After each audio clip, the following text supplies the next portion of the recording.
trash overboard. Alrighty. Evening everyone. Yes, late start. It's been a busy day. I've actually been to Townsville and back and been in there talking to Apple, then talking to some data recovery people, and then back here. And tonight I was supposed to get started about probably an hour and a half ago, but we had to try and find one of our wildling kittens that hadn't turned up. In the normally this one is one that turns up straight away. We didn't see it, and we kept looking. We couldn't find it anywhere. And fortunately, at least around about half an hour ago, 3/4 of an hour ago, it finally turned up. So all good. Less stressing for the night. Alrighty, let's see. Andre's here. ITC, Steve, Travis, Barry, Paul, Harry, Sodderbridge, Max, Nisa Cat, Josh, and Jose. Byron, how's it going, Byron? 3X, and Mr. Hook's here. Good to see you, Jim. Alright, so first thing we're going to do tonight is actually a bit of an odd job. I only just had it drop in to me this afternoon. It's a HP with a bit of a problem with its Wi-Fi. So it's been busted up anyway. We'll flip over to the top view and you can have a look and see what we're going to try and fix. Hey Christian. Hey Cam. Crazy J. Alright, so what have we got? We have got... Holy sweet. Yeah, okay. Honestly though, why don't they just... Come to think of it, why don't they just replace the module? So someone didn't quite get those attached and kind of mashed up those too. Alright. Yeah, let's make it a challenge. Let's replace those connectors anyway.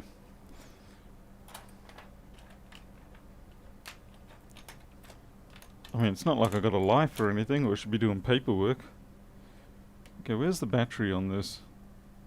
Internal battery, no doubt. Fantastic. I'm pretty sure I got a dozen of those floating around. I swear I saw one just dangling aimlessly at the edge of one of my bench tops here. Probably contemplating jumping over the edge. Come on. Now you're around. Actually, come to think of it, I hope I do have connectors that size. Ah, damn, more hard drives I was supposed to take down today. Oh well. Right.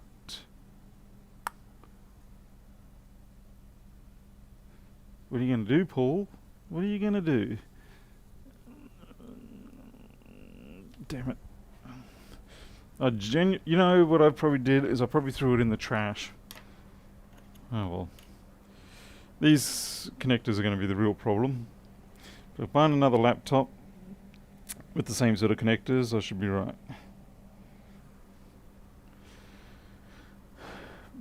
I am not going to solder the connection directly on, I'm sorry, I just don't do that sort of thing. Yes, I dare say someone...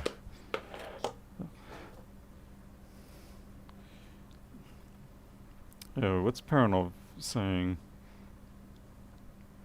Yeah, I don't think it's too old at all. It's fairly new. It's certainly, there's an Intel i5 7th generation. Okay, so it is actually moderately old.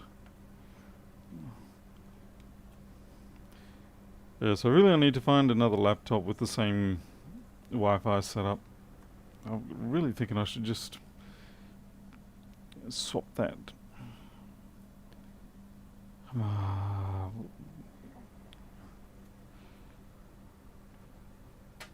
Jim, I have not. No. Like I said yesterday, it's just not being possible at the moment for me to get a moment of breathing either way. Let's see. Alright, we do... Damn it. You're a single... So I found a laptop here, but unfortunately it's a single Wi-Fi connection. It does have the pads for the second one, but it's not populated. Okay. So don't mind the grunting and groaning. That's just... Oh, for goodness sake. Really? What about you? This is my exercise for the night, I dare say. And let me guess, I've ripped out the Wi-Fi modules on all of these. Okay, you've all got connectors that are too big. These are all... Come on. Where the hell is the Wi-Fi? Oh wow, you're just... It's like I've tossed out all the Wi-Fi adapters on these, and I don't know why.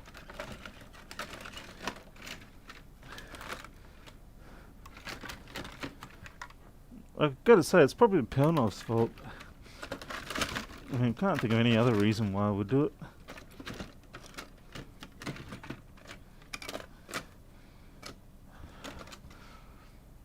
No. All of these have got those oversized, well, the neck size up on the Wi-Fi connectors. What about you? Yep. You're the same. So I'm guessing that what happened is these ones got mashed, the ones that you're looking at. They got mashed because they were particularly small. Yeah, these are all full-size ones.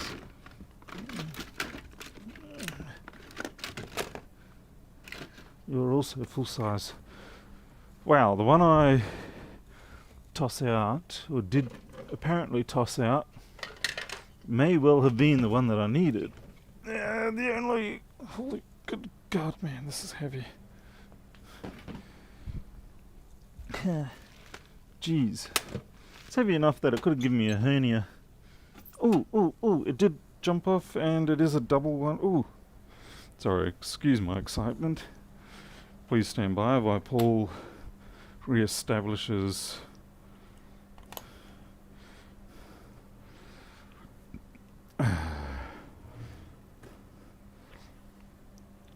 Okay, 7265 NGW, 8265 NGW. I wonder what the difference is. 5 gigahertz on that one. Can't see a band on this one. Well, I guess we'll just transfer the connectors across. Why not? I mean, it is supposed to be a repair channel. So we'll guess we'll do it. Yeah, I agree. Cleaning up is generally a bad idea. I seem to always end up on the wrong side of Murphy's Law when it comes to cleaning up. It's a bigger number, so it's better. Right, that's what we're going to go for.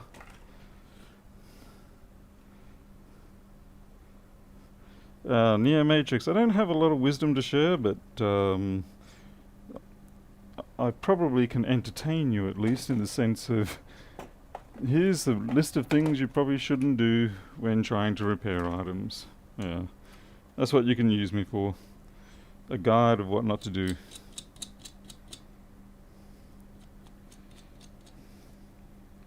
No, that one's not going to work. I have to do the central one. I generally don't like mounting these on the middle because... Yeah, I'll show you in a second. Okay, so you can see it's clamped between these two sides. Easier if it's not under the microscope. So you can see it's clamped between. The reason why I don't like it is because of the position of the threaded rod and the nut. As you tension it up, it naturally will cause these to bow outwards and then they just pop the board up. So that's why I generally don't like mounting anything in here. The proper way would have been to either have the threads on the center line of where the board is or above it, so that at least when you tighten it up, it crushes the board in. We'll give it a shot. You got to try and make your engineering work for you, or make the natural behavior of certain things work for you.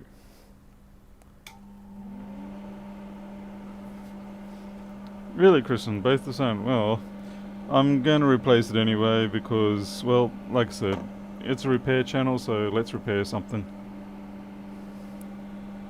Oh, and by the way, yeah, nearly at 25,000 subscribers, got 50 to go.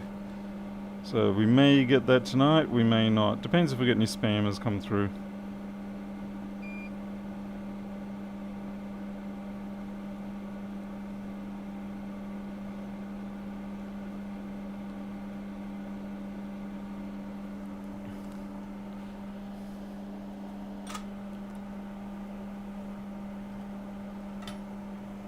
Hey Paulie Lewis, oh, good luck with the printing of the vise.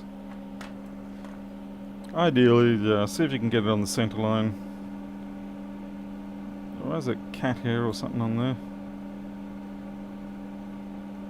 This is only 390 or so, it should be enough to lift it. It's not like these boards are super thick.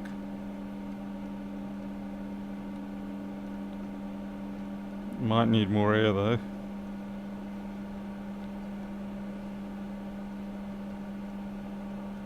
Okay, now we're just cooking the damn board.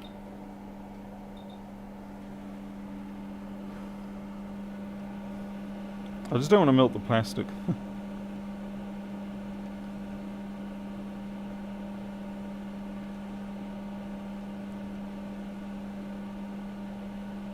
Here it comes. Come on. Ah, melting the plastic. Oh well.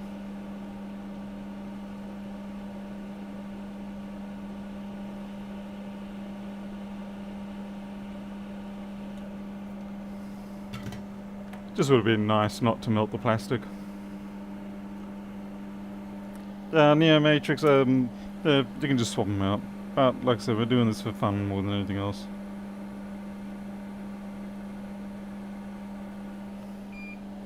Doesn't hurt to have a little bit of practice on some sort of different type of connector or board. Okay, so they are a biased connector. You can't just flip it one way or the other.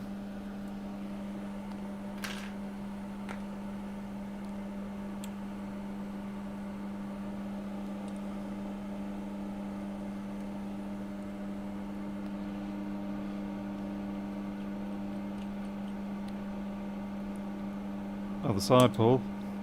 The other thing though is that I have seen some instances where Wi-Fi modules on some boards on the Windows 10 will not work between each other.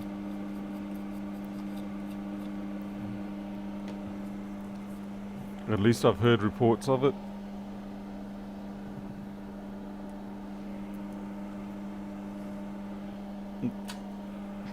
Yeah, it's customer's machine. Hey Beelzebub. Okay. Now since these are the ones that we want to keep, we're going to try and not taint them too much. Just going to put a little bit of pickling, a little bit of leaded solder pickling onto the sides, just to try and contaminate that lead-free solder. Yeah, the back ones are actually the real trouble. Damn it, I've ruined it. We'll have to wick that off.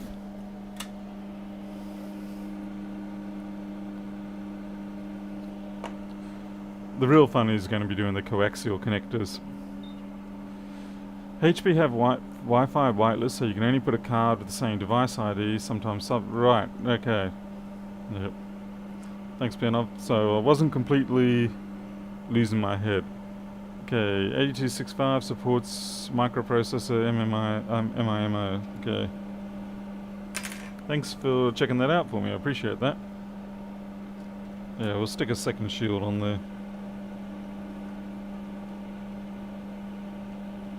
It's not going to be a huge problem about the solder on the rings there. We'll just wick that off.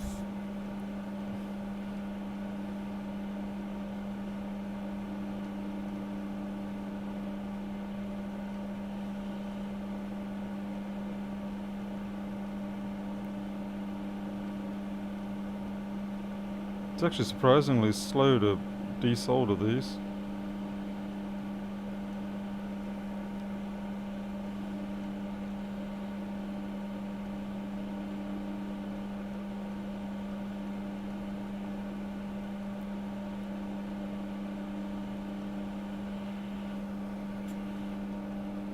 Okay, one down.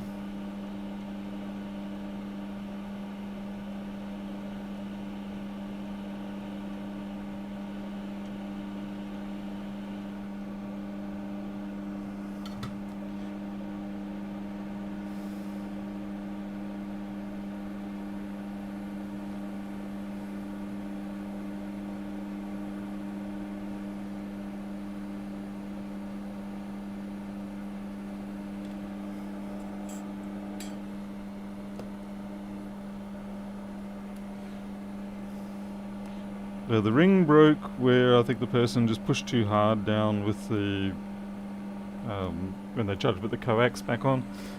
Hey Catherine. So I would say that both those coaxial cables the antenna cables will need to actually be recrimped. My guess is that they've mangled both of them. Even though one's still attached, I'd say it's probably a bit too mashed up. Thank you, Christian.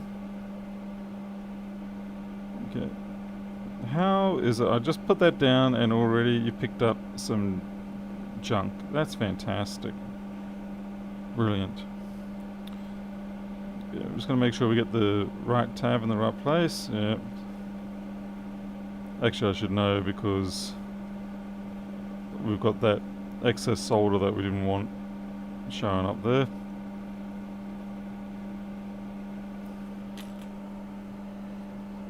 Hey Benjamin Thurston, hello to you. I'm one of the Paul Danielses, there are a few of us around. So if one of us gets knocked off, there's others to pick up the legacy and carry on.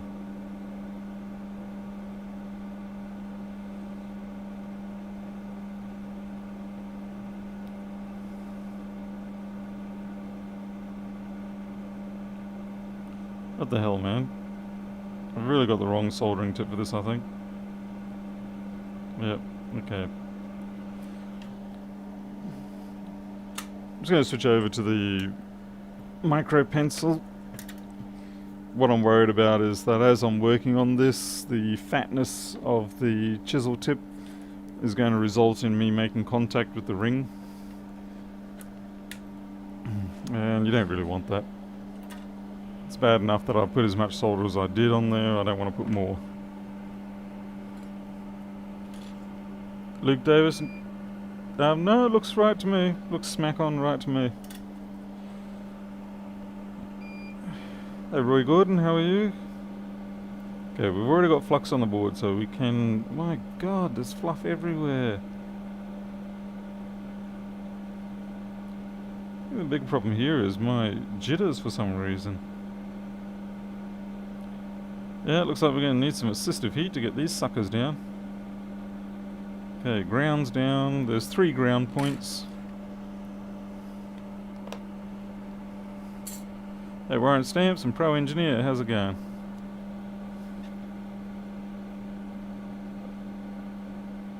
Yeah, we're going to need some assistive heat here, buddy.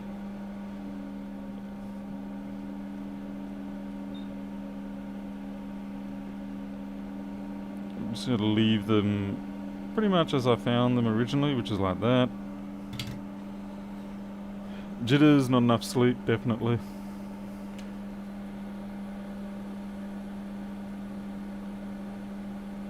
See, the chisel tip has enough power, but it's too imprecise. Particularly when we're going to go in for the actual signal connector. This one in here. It's good to have this itty bitty connector. Okay, that's good.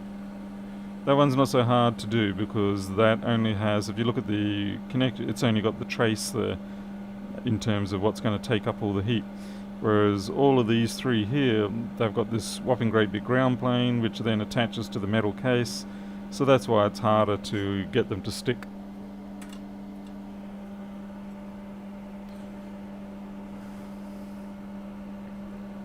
Oh, well, we've got the gaming people turning up again. Is this going to turn into yet another ban fest? Like it was the night before and the night before and the night before?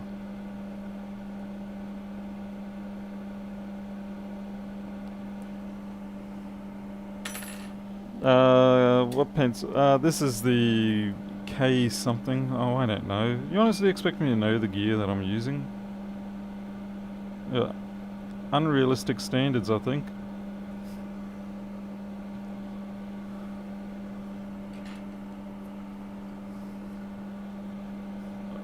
Pro, you mean like what I just did then? Yeah. The trouble is, it's a little harder to guide it properly. There we go, that'll do.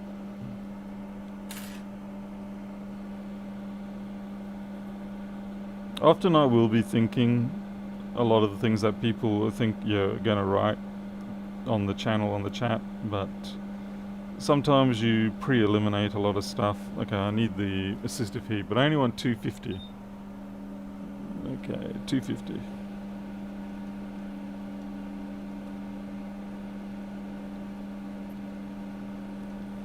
Wow, you are being reluctant. There you go. Much better. Need some more flux. And you're absolutely right, just buying another board would have been by far the more sensible option. Then again, we're not here to be sensible. If you want to be sensible, there's plenty of other places you can go. Like an Apple store.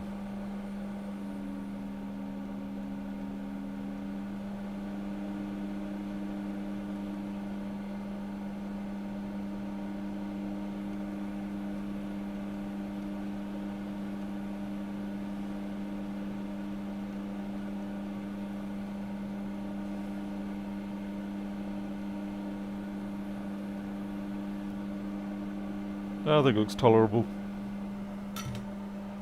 So that was the easy bit. Trust me when I tell you, that was the easy bit.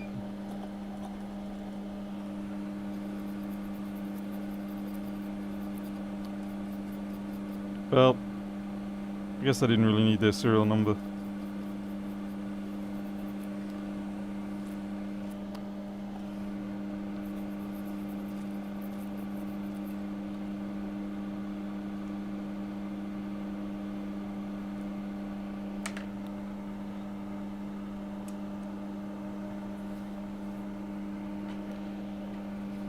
Steve, I can use the hot air left and right, but the soldering iron, I'm not quite there yet.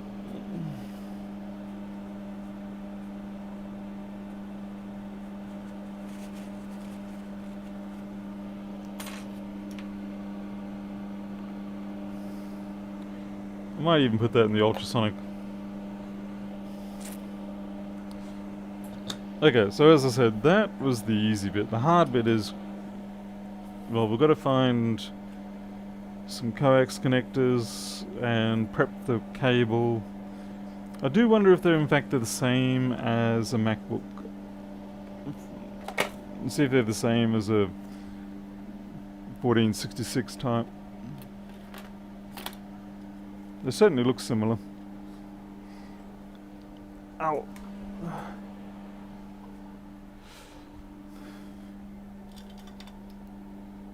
Oh, better not show my plumber's crack.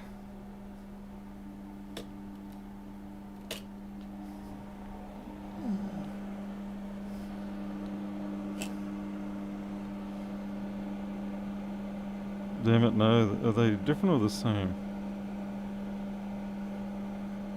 That is actually hard to tell. They're pretty damn close. They're slightly different construction, but I'd say they're...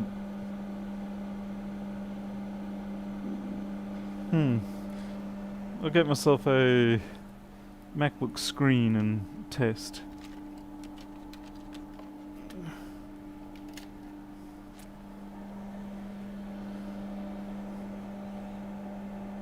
What am I doing?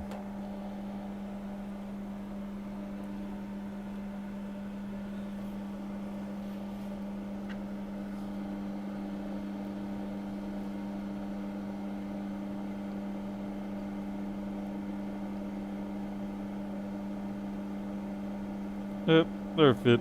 Okay, so I can steal some connectors from a MacBook.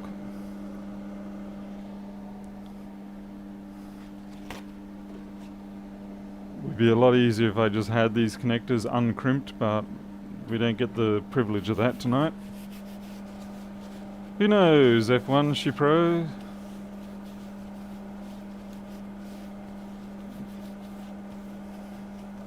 It did look slightly smaller on the PC one, but it seems to, it fits. It fits and swivels. Alright, so now I need to... this is the center. Okay, cool. Some people may consider this sacrilegious, some people may consider it hilarious, I don't know, take your pick. But we are going to clip the Wi-Fi leads off this broken screen. And then we're going to gently separate them off and reuse them. They are a little bit mashed up, but we'll see what we can do.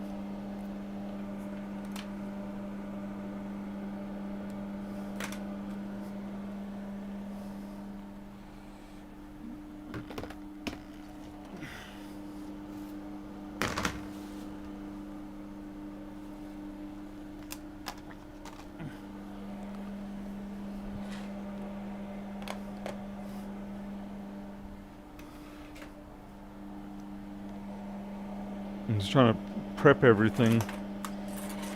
Ah, sweet mother of shit. Oh.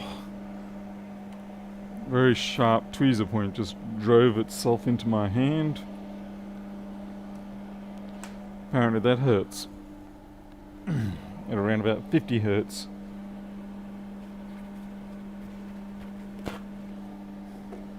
Noosa Cat, in fact, yeah. I was thinking for a while of creating my own. I mean, it would have a loss factor, but I was thinking of creating my own joiners for this sort of purpose. See, they butchered it by... See, when they mashed it down, they smashed up the receptacle section.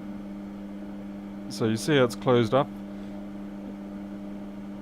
Yeah. So we have to basically pop this off and put a working one on it. This is tricky work.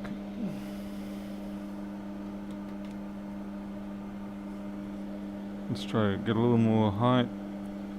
Zoom out a bit.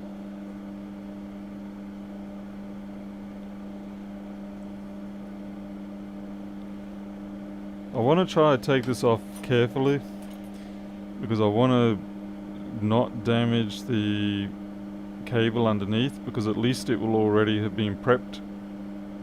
Yeah, it's already been trimmed and desheathed.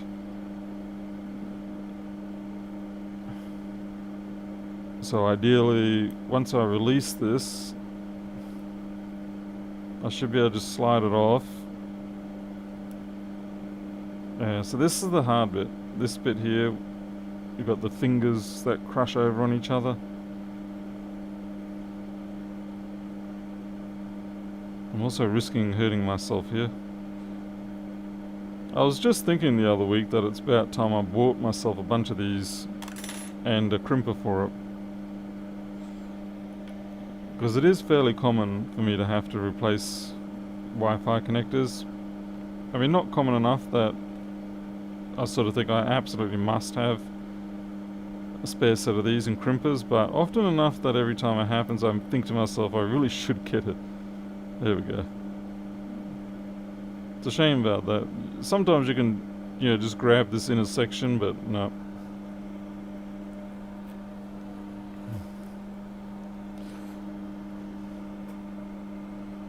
Crimped my first RJ45 cable 2 days ago. Oh, congratulations on that. It's always fun when you make your first network cables like that. Okay, this one might be viable. It doesn't have a lot of shielding left, braid, but it might have enough. Sometimes I do solder the tips of these to stop them splaying.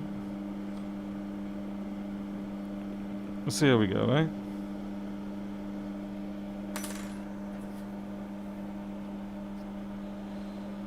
Barry, mostly because I find the splicing tends to, without a guide board, it tends to almost always end up just shorting anyway, and you end up still with no signal.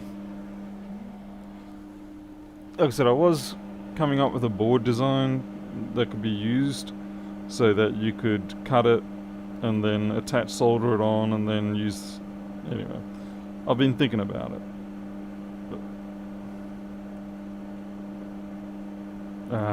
So yeah, this is always fun and games. The scariest thing is, will my fingers live?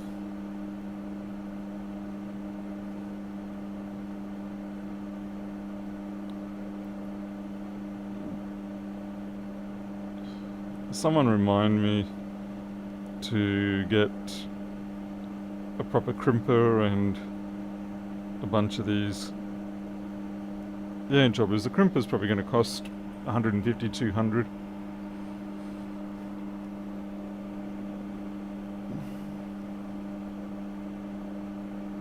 And that's probably an entry level one. I dare say a good one's going to cost 300 to 400.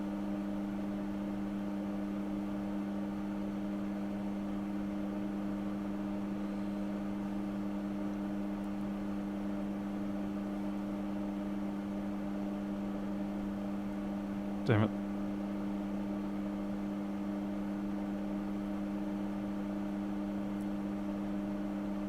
If I can yank this out. Yes. Suck on that. Sorry. Pardon my offensive language there. Yeah, let's see if we can just ease it open a little. Okay, well, at least that's one. The hardest bit of these is getting the signal portion of the wire safely. There's this teeny tiny hole in there, and believe me, it's teeny tiny.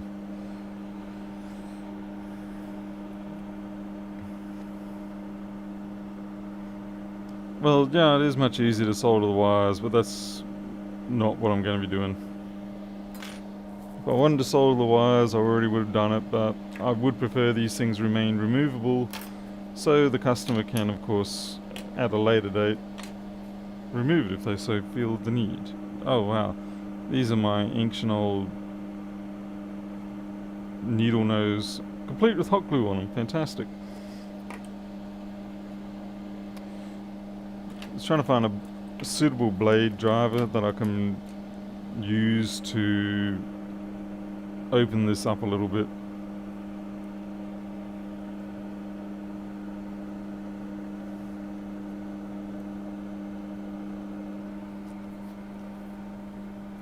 Oh, Steve, thanks. Yeah, that really helps now, yeah. Let's see. Flat blades. Where are you? Flat blades are generally kept away from the workbench simply because, well, no one ever uses flat blades. Okay, this one looks alright. Flat blades have one purpose, and that's for stabbing things. Let's see if it goes under my fingernail, eh?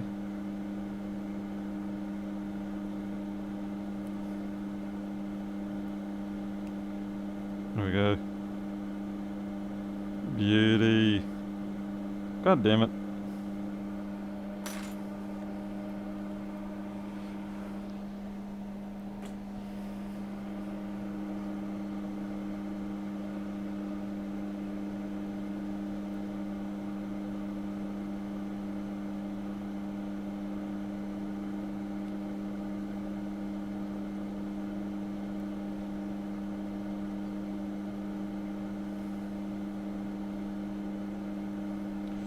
That's probably opened up enough. We'll get on to the next one now. Prep that one. Try not to lose the bloomin' thing.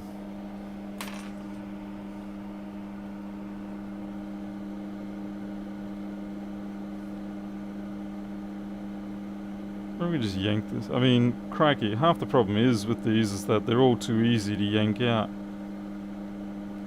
Like that. I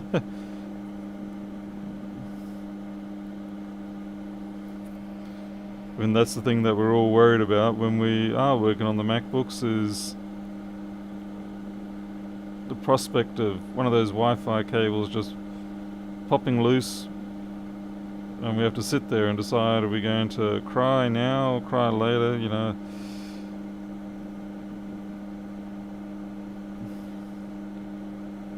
This one's a little tougher.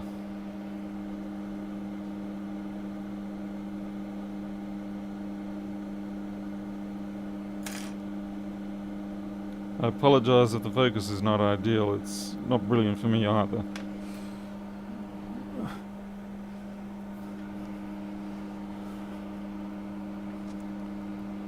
I've used a very small hex screwdriver for that. Yeah, Vladimir, that's actually a good idea. I like that idea. Let me just see. I've got a T1. I don't know.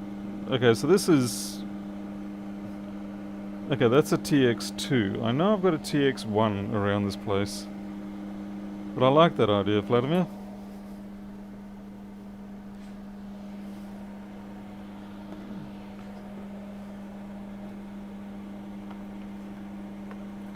Yeah, Royd, certainly no complaints about these ones.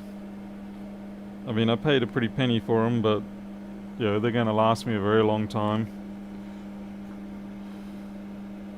Okay, Phillips. No, something else. Flat. Okay, I got a 0.9mm hex. That might do the trick. This is 0.9mm hex drive. It may be too big. I think yeah, it's good for that. To be fair, I think that's opened up enough anyway. I do have a T1 somewhere.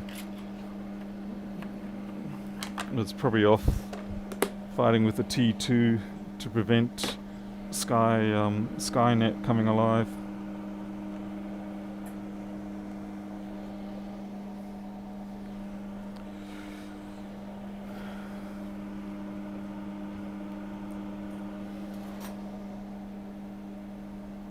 What the heck did I do with the Paul and his constantly missing bits?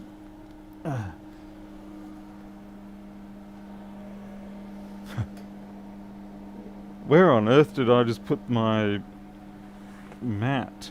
I've got another one here, but the question is, where did I put the original? Ah, there it is, under the paper. Okay.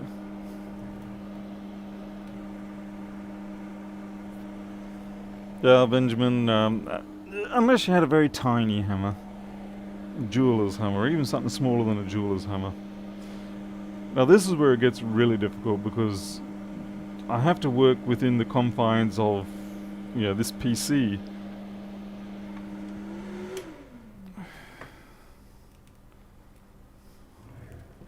And that makes it a little bit frustrating. And the biggest problem you usually find is, see how the core has kind of like tulipped itself? Trying to stop it from doing that, trying to get it to come back together, is very tricky. Because you've got to insert it into that rather... I know, there's flux all over this. I'm kind of hoping that it might even help. And funnily enough, twisting it will actually make it worse.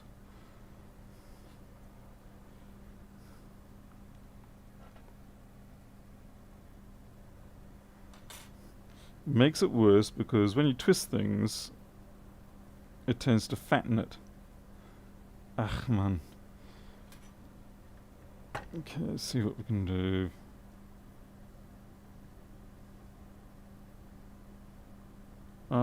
It's going to force me to have to really open that up. Damn it. Yeah, I'm going to have to open that up more. But mostly just looks like the back end of it. I can get away with that.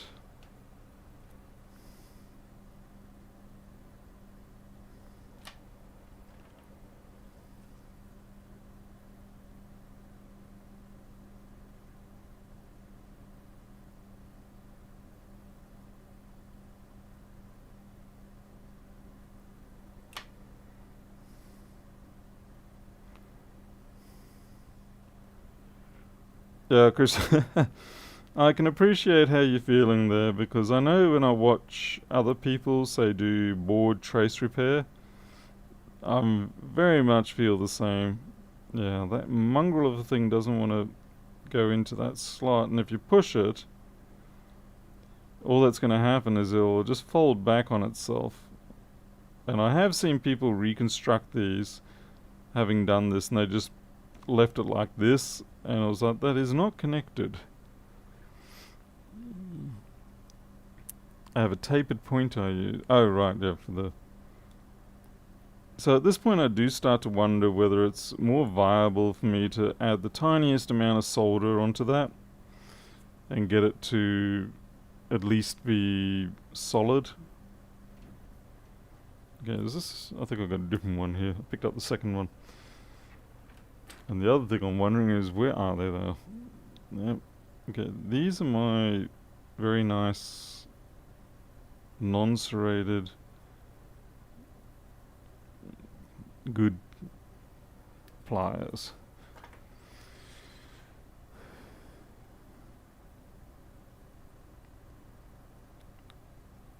Luke, did you drive one today?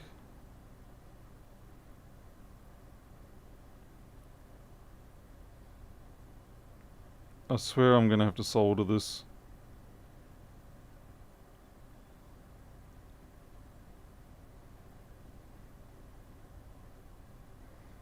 Because that just keeps playing apart. There may be a problem that the connector is not, doesn't have a receptacle that's big enough for the core size on this. I don't know.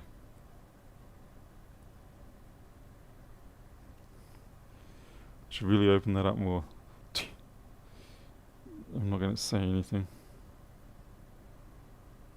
It's really more of a problem. I mean, it's more of a problem of getting into that. I don't know if you can see it, with that tiny hole at the end there.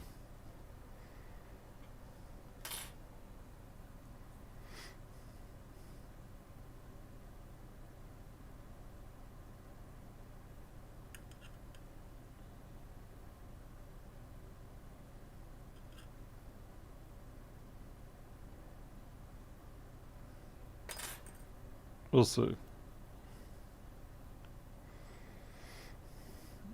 Still working on this one? God damn it. Damn it. Yeah, definitely suffering here from...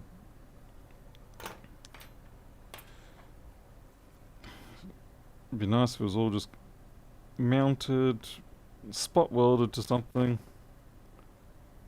Spot weld the bastard to the bench. Drive it in. Bob's your funny looking uncle. Spit in it. Do you really mean spit in it, or do you mean spin it? Can't tell these days.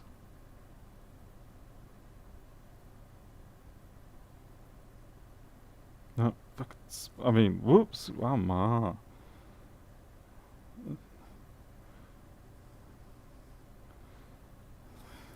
You can tell when I'm getting cranky with something.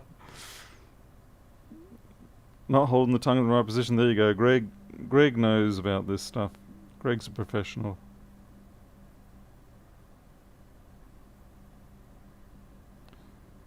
Ooh, there it goes.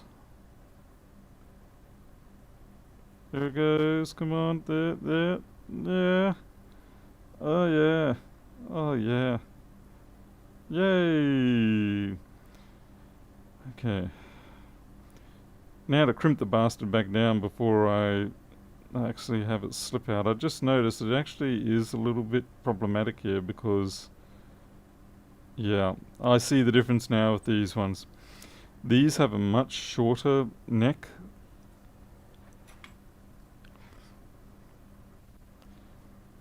Okay, I need to hold this carefully because it may rip out and I'll just cry. Anyway, these have a much shorter neck to the other ones because remember, the other ones, they were crimping back here. Whereas these ones, yeah, not so much. So we may have to just put a teeny tiny dot of hot glue here. Yeah. I'm going to use hot glue. I know it's unethical. Angels will cry. But we kind of need...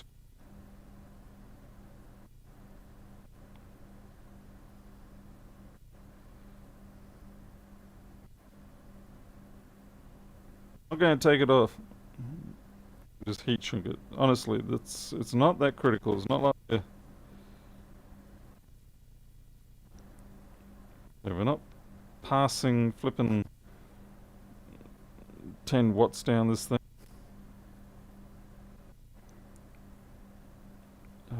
God, I really do need to buy the crimper.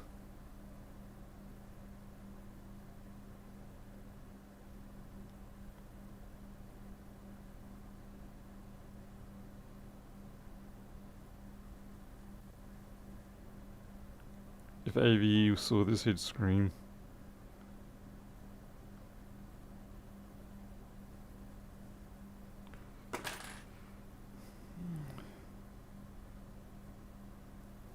Yeah, with a proper crimper, I'd still have to go through insertion phase.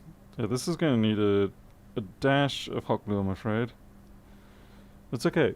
There's a trick to doing that with hot glue. Yes, I know, it's embarrassing, but hey. If someone wants to botch up their connector, then I'm here to be the butcher putting it back together.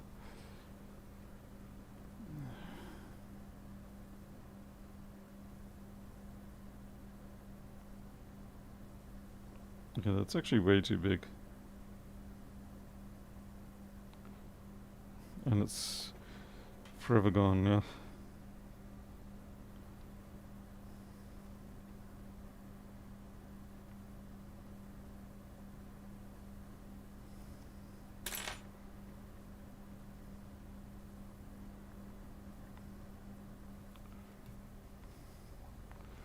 Okay.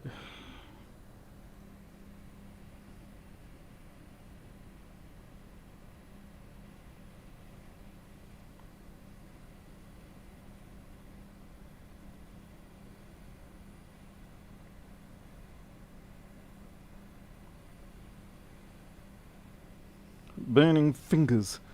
Burning fingers. Warning. Burning fingers. Please remove fingers from the heat. How? Ow. God damn.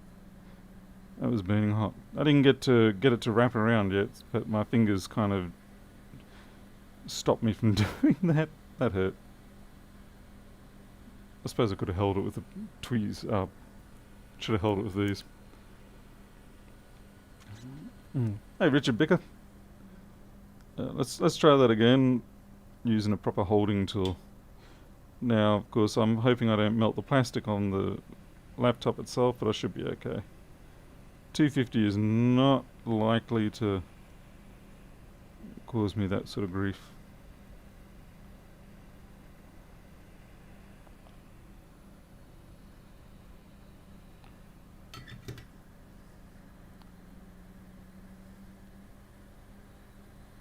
Okay, just a little more and we're done.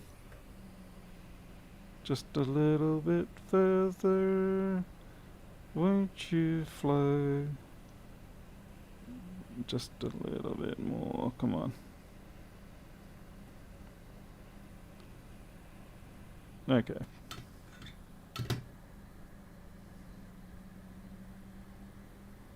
It's not brilliant, but it will hold.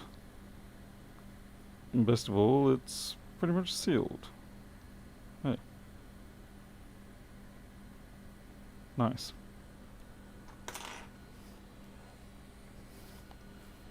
That was a bit of a crampy on the old fingers there. Luke Davis, that's hot glue. There was a tiny shaving hot glue and then just guided all the way around.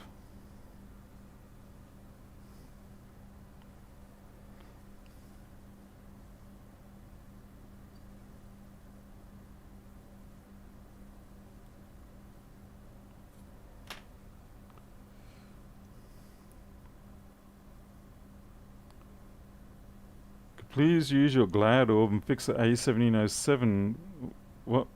What I posted? What?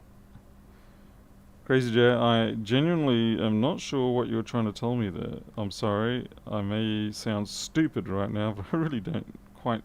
Yeah, me no sure what you're saying. Hey, Maven. Mm.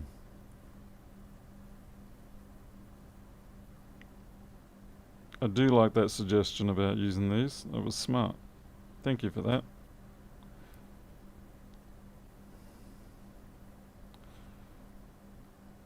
Check for continuity. I don't know if it actually works with a lot of these. They show up as being short-circuited anyway because of the way that the RF signaling is done. I think they're like formed as a T connection antenna or something.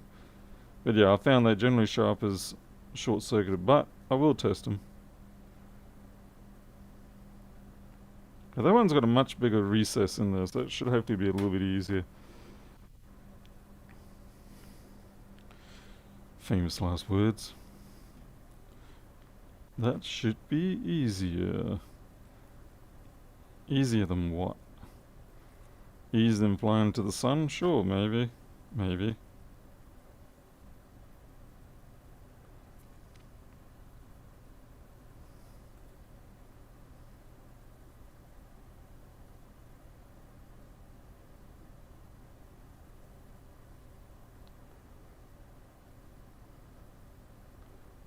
Oh yeah, that one went in easier again. Got some practice on us now. Yeah. Look at us go. No stopping us now. Paul's getting cocky, which means something's going to go wrong. You just wait for it. Something will be horrifically wrong, and I'll be like, oh, yeah, okay. Maybe apply too much pressure or something somewhere, and the party will be over. Yeah, get that 45-degree right, buddy.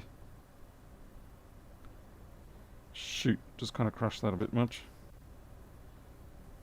Come on, get the 45 back. I wouldn't call it as pretty as the previous one, actually. This one's a little bit shonky. But we'll now give it the treatment of hot glue. Secret hot glue treatment. Hey, DC.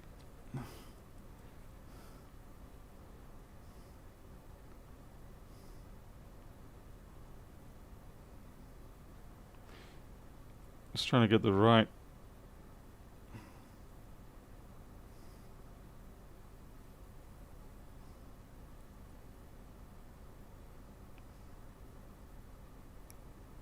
Hopefully this is about the right size. Hey, Ed. Yeah, remember not to use the fingers this time. Right. Thank you for the superb advice.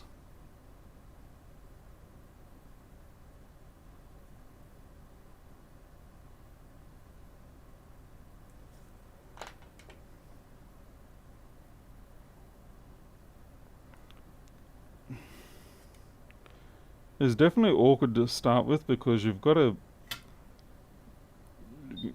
come in carefully. It's like a piece of paper sitting on a pencil, and you've got to try and not blow it off until it, goes all liquid. Ah, don't get too close to the plastic. Oh wait, that's right, fingers. Thank you, yes, fingers, I know. Right. Saved.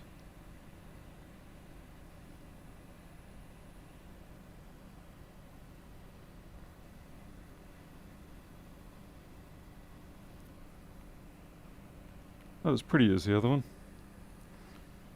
Does that make me judgmental?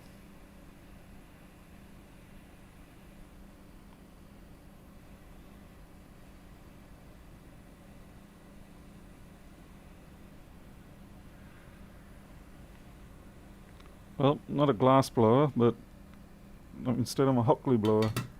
My grandfather was a glass blower.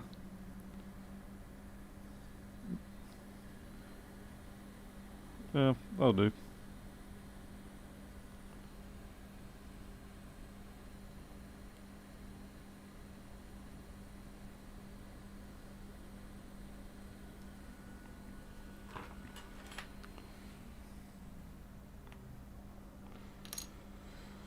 Of course, naturally, we have no idea if this is even going to work.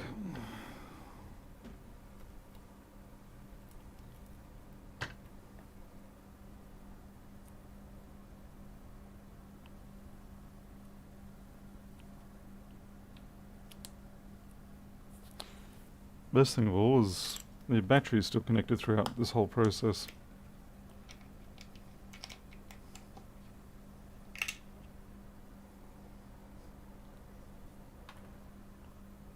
Phillips.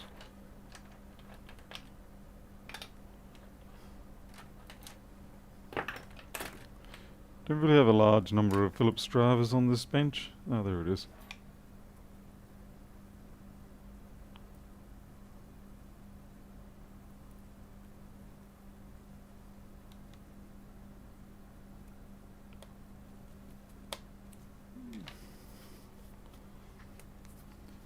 Nelson, yeah, I don't know where it's terminated. A lot of these are usually in the screen, and it also means I would have to get a replacement set, which means waiting longer. Okay, so this is number 1. Now, I'm sure there would have been issues in replacing it out of the screen too. Yeah, bingo. Just get that tucked in there.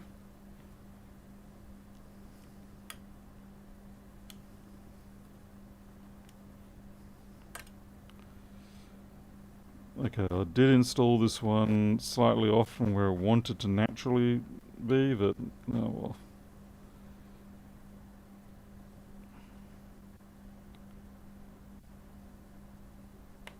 Okay, number 2 is set.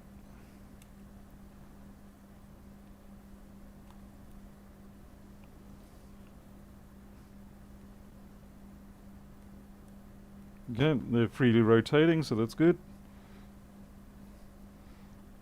Alright. I do feel... Yep, that's fine. Don't F with it, Paul. Just go with it.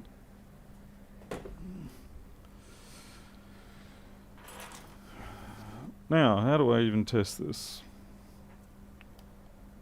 See if I can boot Ubuntu or something.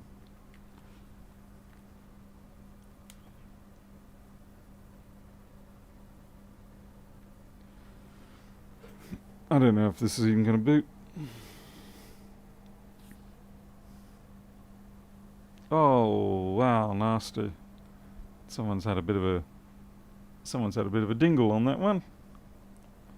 Sure as hell ain't my fault, that one, but that does look like the battery is not booting up with it, so I need to find myself a HP power brick. Fairly sure I've got one around here. I'm pretty sure it's going to be that blue one with this stupidly tiny and weak middle pin. So why do they even do that? Let's see. No, you're a... I have no idea what this one is, but it doesn't feel right. And you're a genuine old HP. I'll find a new HP. I should have a surplus of them. Acer. Acer's not going to be any good. Lenovo. I'll scream if I don't have an HP. Another Lenovo. Another Lenovo. A Toshiba. Hewlett Packard. Wrong one. Oh, how dare you do this to me. You taunt me with having heaps of the blue tips, and then when I need a blue tip, you say you don't have one. What god-awful customer service do I give myself? Okay, we've got another box here. Might be a blue tip in here. We've got a HP. It looks small. It's a vague bit of hope. I think we might. Oh, it's broken.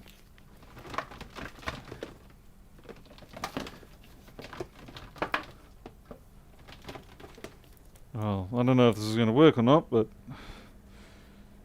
bloomin' tip's been half ripped out of its plug. Ow. Yes, that's a little wonky. So here we go. It does appear to be the correct connector after all, so that's a good... We'll take that as a good omen. The cap locks just came up. Power button just came up. Everything's come up. They're rolling. They see me rolling the front lawn.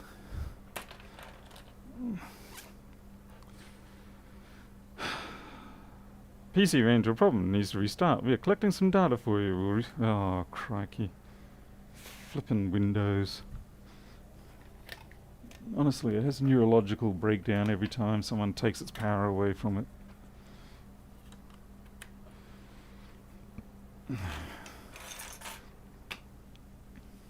Preparing automatic repair. Okay, I don't think we can let that happen. We'll let it do its thing, but then we're going to boot into Ubuntu. Diagnosing your PC. Roy Gordon, 2 points to you, good sir. Yeah, automatic repair. Let's just... We'll do a restart and hit F9.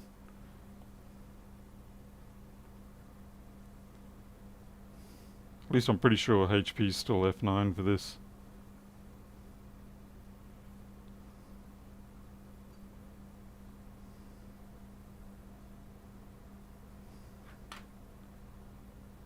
Hit me with your F9. Ah, come on. I think the worst thing about Windows updates is typically when this is critical process died. Marvelous. Yeah, typically when you've already called the customer to say to them, yeah, come and get your machine. It's all good, ready to go, and and you go, I'll just turn it on just to be sure, and then that's when it turns around on you and says, Windows wants to do updates, don't shut down. And you're like, you bastard. And the customer turns up and says, oh, can I take it now? And you're like, no. UEFI J Micron, that'll be it. On my workstation, I am using 2010 now, so I just keep up to date on the workstation. But on my servers, this is not going to work.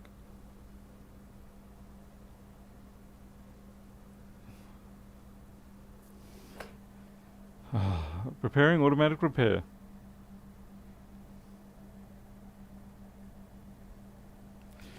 On the outside, the Wi-Fi light's shining up, but then it probably would have anyway.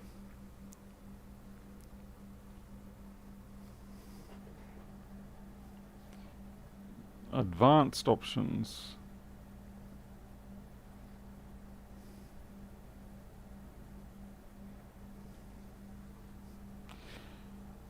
No, it's F9 on this one. It did let me pick what I wanted to boot, but it didn't boot. It tried to boot, and then it said, sorry, we don't like Ubuntu. It could be a security thing. So I might have to go in F10. No, this is botched anyway. I'm going to have to go in F10 and then turn off secure boot, things like that.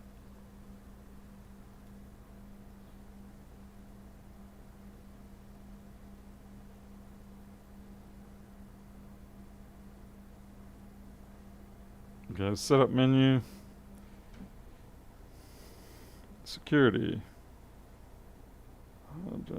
Well, this is a weird system. I have not seen. Let's see. Secure boot configuration.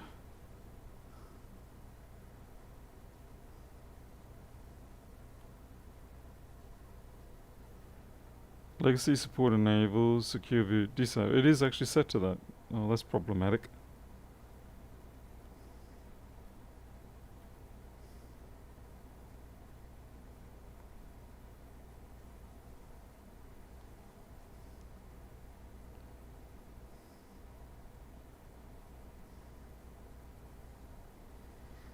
Interesting. It doesn't actually give me. Let's see. Hard drive utilities. It's not giving me a boot. Oh, here we go. Boot options. No. No. Definitely not PXE boot. Startup delay will set to 5 seconds until we can confirm what we're doing. Where's our boot sequence?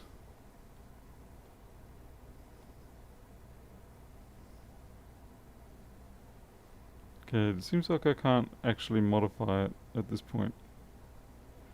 Is it?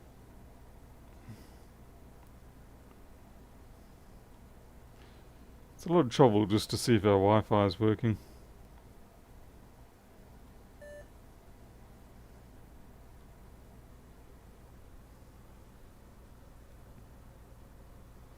Barry, well, I mean, it was physically broken and the cables were torn, so I'm actually doing this on behalf of someone else. 3610. This is actually a job for someone else, another computer store.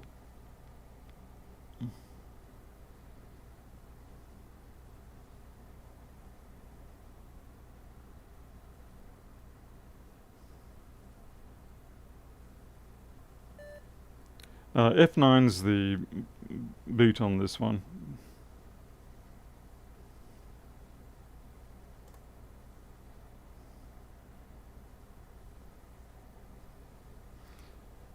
No, again, doesn't like it. Alright. This is just weird. It could, maybe I botched up my. Let's see, F9. Let's see, Mojave, sysrescue, that might be useful. MRI, that's no good.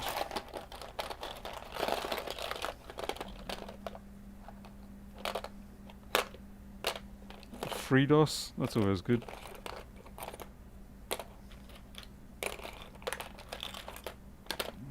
Nod 32. What is the bet that this does not actually have Nod 32 on it anymore? Like, so I've got the boot options. Oh, hey, it's come up Ubuntu this time. Okay. It didn't have Ubuntu the last time. There we go. I don't know what it was thinking. It's one of those things where you need to reboot 2 or 3 times before it gets it. Like I said, F9 on these is the one that brings up your boot options. F10 takes you into the BIOS.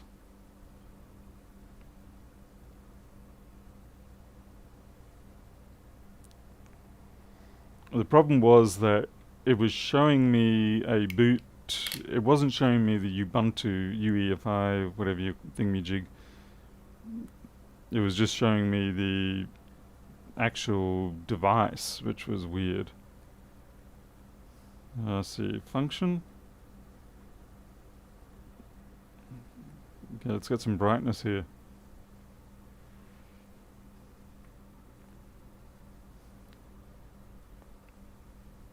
Now the thing is, I don't even know if Linux supports this particular Wi-Fi. Okay, we're working well, Wi-Fi is good.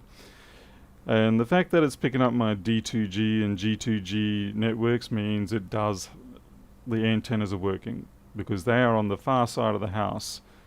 And there is no way you can detect them without working antennas.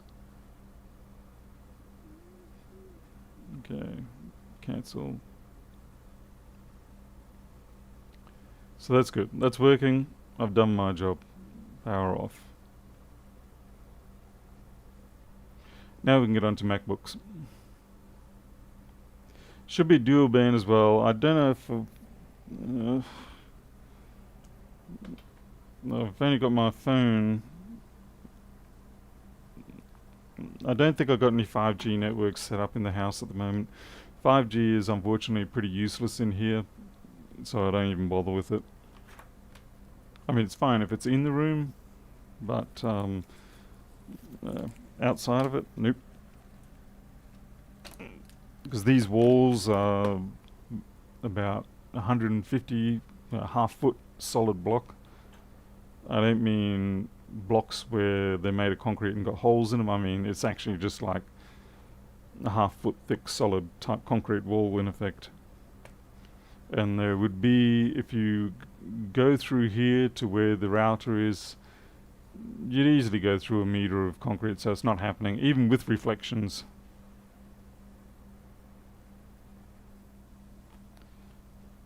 Okay, so that's done.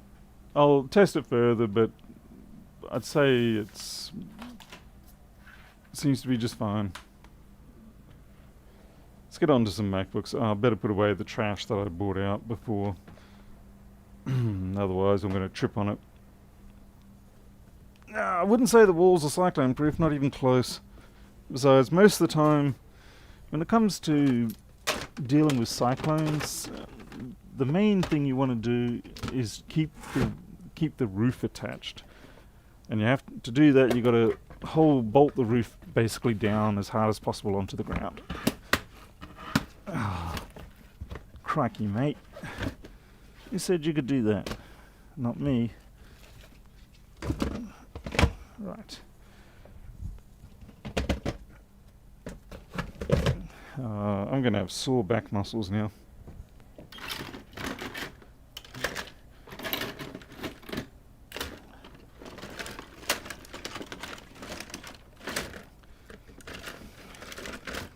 It's unbelievably sharp, these old motherboards.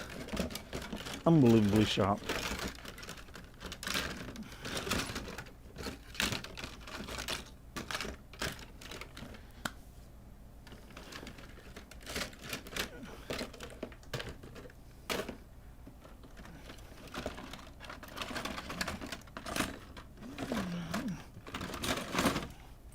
Oh, for goodness sake. This is all Pilnov's fault.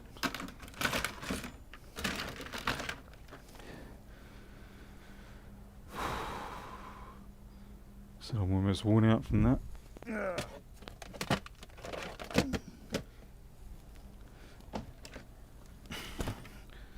I think I just killed my... might have just killed my audio. The cable got snared. Let's see. Okay, no, we're alive still. Thank goodness for that. Not rich enough to get a replacement one yet.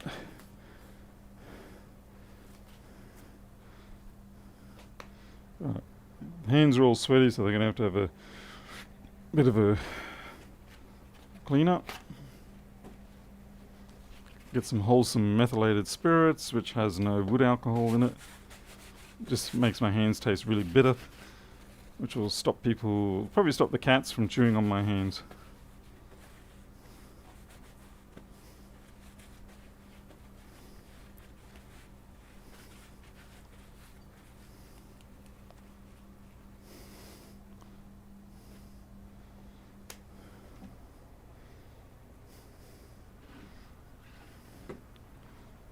Cats will be like, oh, tasty fingers, let's bite those, and then they'll go, "Ah," the bitter X agent will knock them right back. Okay, what do we got? Booting first stage normal, but device is unable to complete full load. Looping, trying after a while, versus frequently crashes and restarts. Issue panic report. Okay, so C9560 most likely on this one.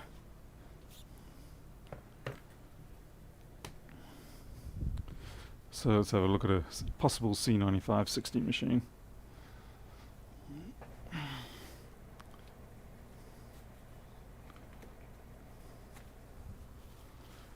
It is warm in here.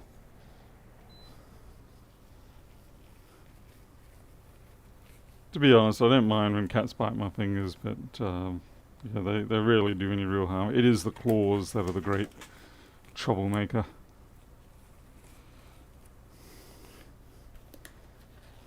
So have we reached 25,000 yet?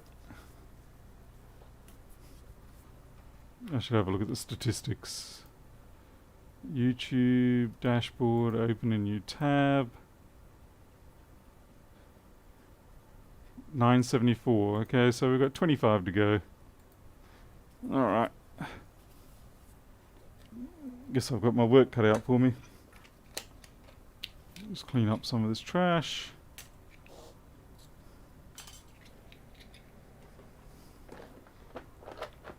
Hey Ed Cell Shop, how's it going? I always worry when people send their machines in with this sort of stuff on it. I'm worried I'm gonna like get some goop on their plastic backings or whatever, and then they get mad at me. Can you show your streaming setup? Sima, not really. How do you do that while you're streaming, so to speak? Basically all my streaming equipment is on my tools page. I have a what do you call it? I have a Logitech C922 camera, a 920 camera, and then I have this microscope camera which is I can never remember the name of it. And I have now got a HDMI to USB adapter for the microscope camera, but the others are all just straight USB.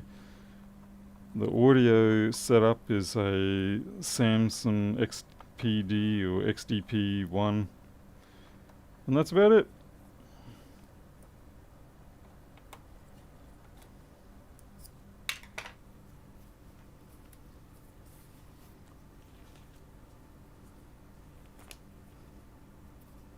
Richard, I don't know. It sounds kind of made up.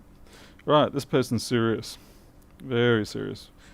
Pristine machine. I can't see any dust anywhere. 4 gigabyte sticks. They're upgrades. New SSD. The battery looks pretty much immaculate. And this is indeed a 2850 board.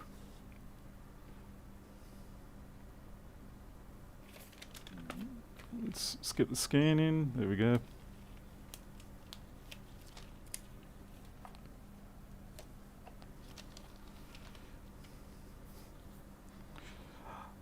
I almost feel like I'm violating this machine by handling it. Right. Now the only downside the only thing I don't like in the engineering on the 2850 or this particular setup is the fact that you have to undo screws before you can get a chance to undo the battery. So you do have a slight risk of shorting out something while you're undoing the battery.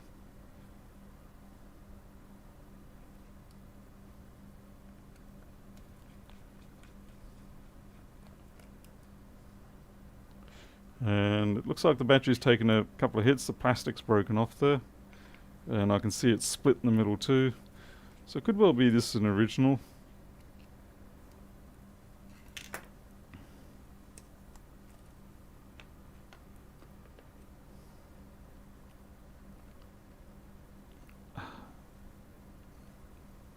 Right.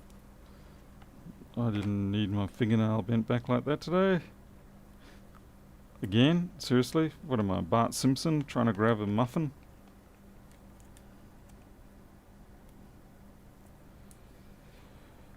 Alright. Plastic spudger, not metal. Okay? Plastic. So many machines die because people just subconsciously go for a metal spudger. And you shove a metal spudger in there, sure, it's definitely going to end up at someone's workshop or the rubbish tip. Yeah, Richard, that's right. It only takes one drop or something like that and they're usually dead.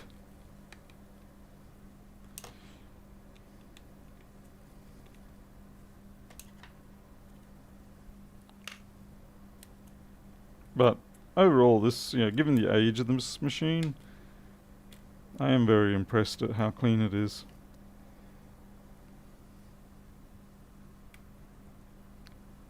Vladimir, what? Use an ox. Okay. It's just... It was like it was bought last year or something. Fresh from Apple stock.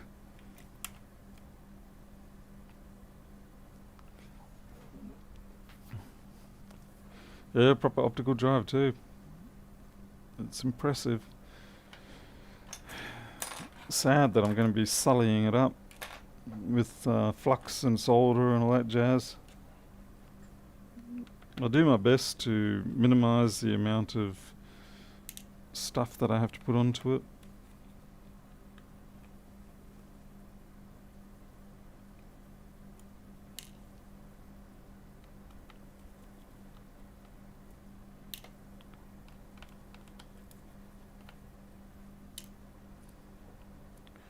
This is a 1286.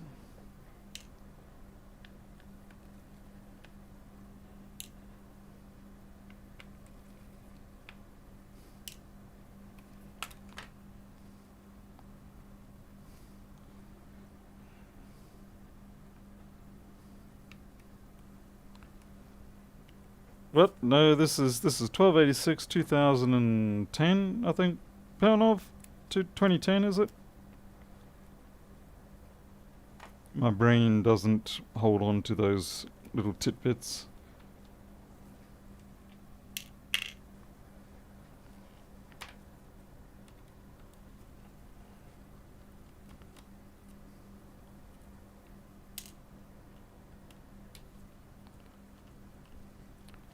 Mid 2012, that would possibly be a 3330 board. If it's a 15-inch. In which case I say, you lucky man.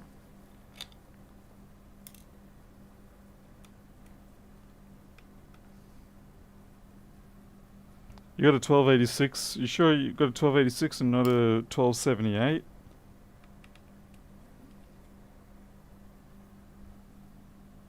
$12.78s will have one fan, 13-inch.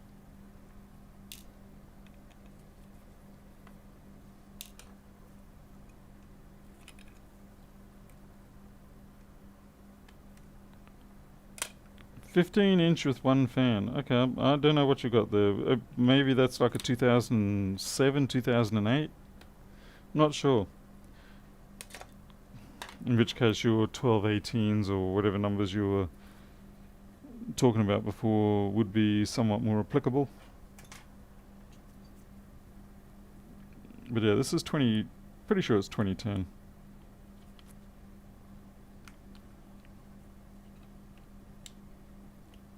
Okay, that was a little nerve-wracking.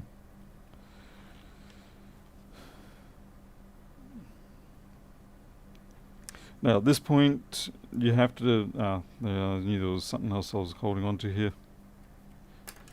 You have to decide whether you've got plastic adhesion or something else holding your board back.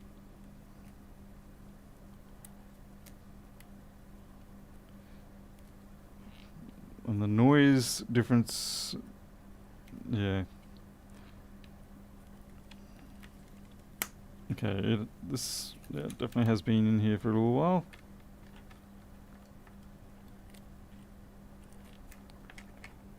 Right, the microphone's stuck to the chassis. There we go. Beautiful. Okay, now culprit is just up here. We just need to change that. Hopefully we can do it with minimal impact.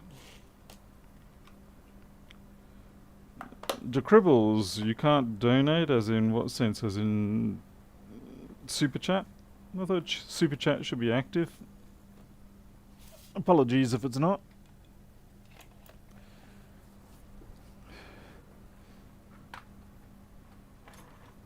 Yeah, that's right, Pernov. Yeah. Thank you, Pernov. Right. Someone saying Super Chat might not be functional. Is that correct?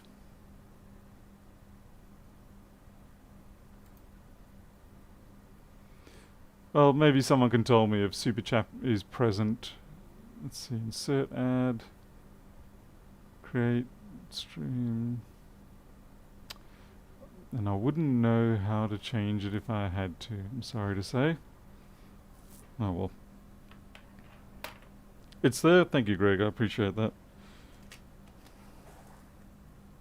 Alright, that's all that I need to know. Maybe for some people in some parts of the world can't actually use it.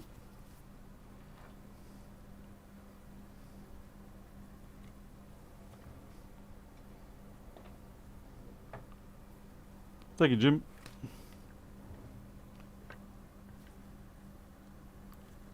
Okay, so this is our slightly offensive capacitor. Damaris, thank you. No, it's not. Oh, right, okay, it's not working. Fair enough. Thank you, Damaris. I'll have to send that back to you, I imagine, with the testing fee on top.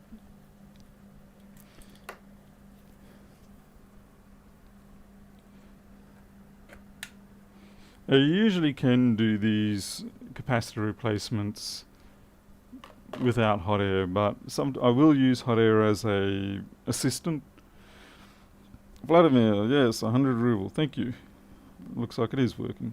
And someone's forgotten to turn on the exhaust. Okay.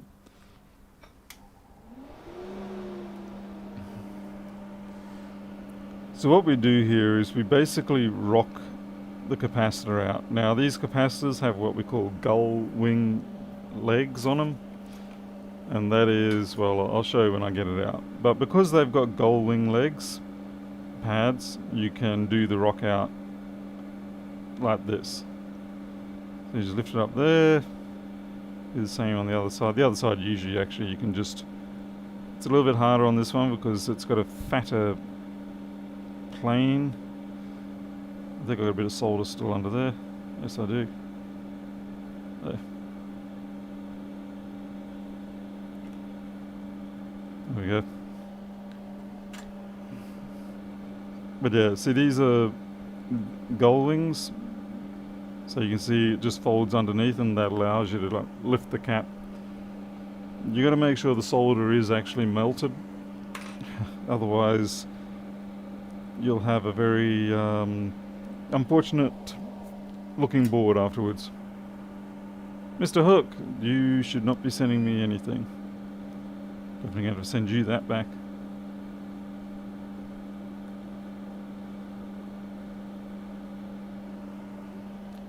I am going to pick up that solder with some wick. Mostly because it's going to be a bit of a dirty half-breed solder, that one.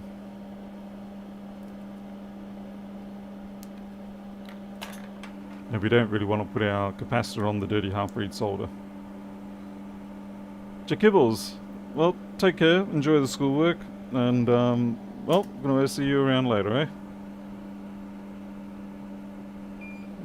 See, someone's a poly hero. Changing every time.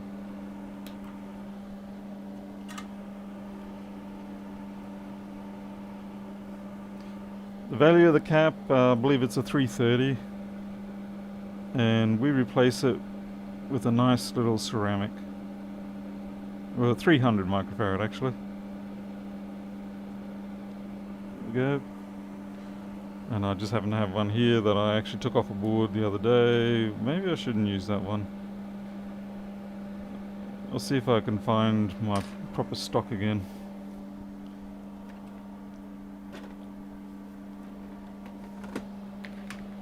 I'm 99% sure I did have some more ordered. If I don't, then it's okay. There's a few boards I know that I put it on. There's nothing actually wrong probably with that capacitor. It's just, yeah, it's not perfect. I put it on as a demonstration. Let's see, 220 microfarad, 2.5 volt, C1777, that's no good. I'm just going through my box of bits. 330, 2.5 volt, that's what we want.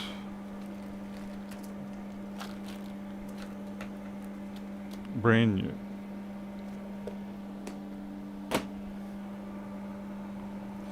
Do you verify if the component failure? This is more sort of like it's going to have to be replaced regardless.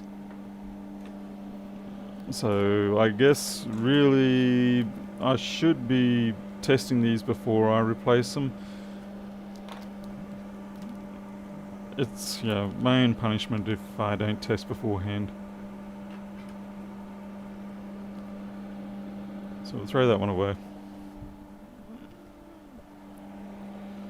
And in its place we put this one. And the nice thing is these are pretty much a bang on fit.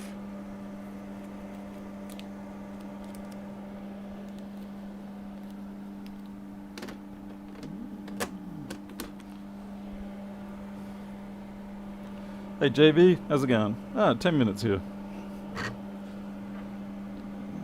Okay.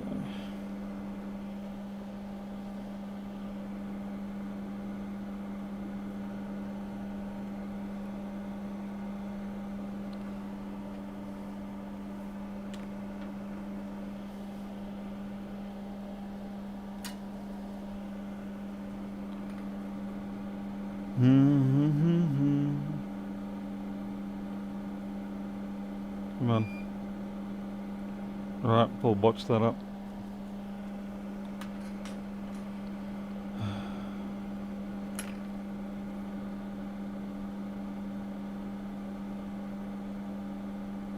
Okay.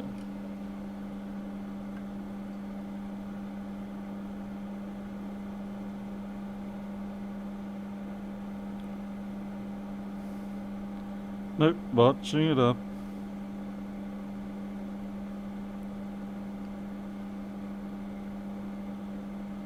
Don't push too hard on these. Damn it, why is that doing that?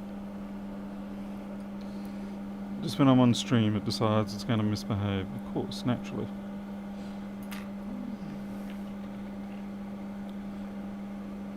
We'll tack in the other side. And we'll get to this. Once it's tacked in, then I can at least hot air assist it.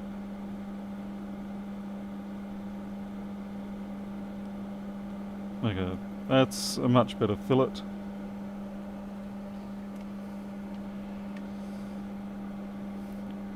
I'm making this a little bit harder for myself on the fact that I don't want to use hot air.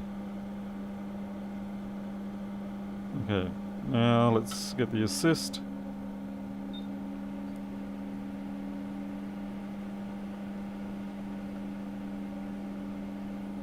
It's all good.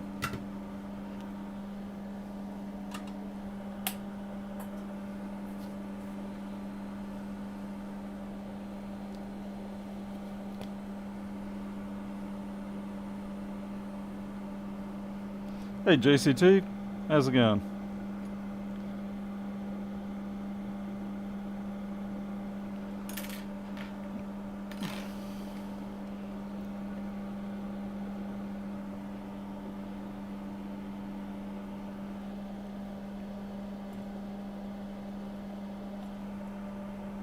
Israel, good to see you. I remember you from the other stream.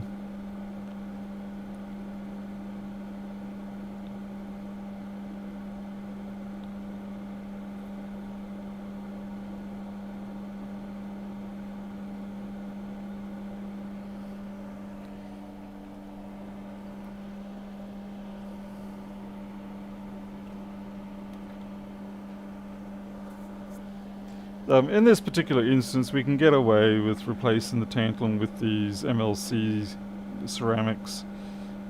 Well, that's redundant actually, but anyway, you can get away with it. But not always. There are certain situations, depends on things like the instantaneous surge currents, ripple currents, all that sort of stuff. But it does seem that in this particular instance, this replacement works.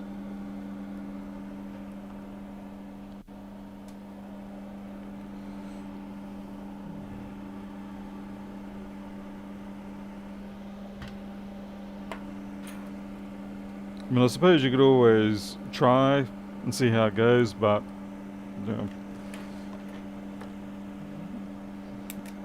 in this case, I have found that those particular caps work for this particular application. It doesn't always work out that way. there can be times where you do the swap and the circuit just doesn't work right. Because it all comes down to what kind of work that capacitor is going to be doing.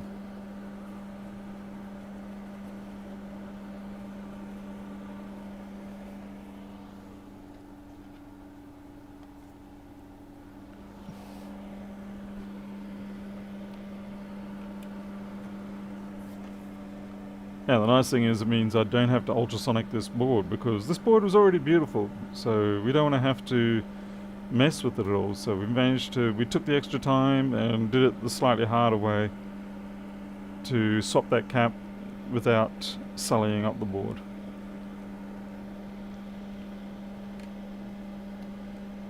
And the question is, can the tech get it back in and still keep his pride? So many of these flippin' connectors.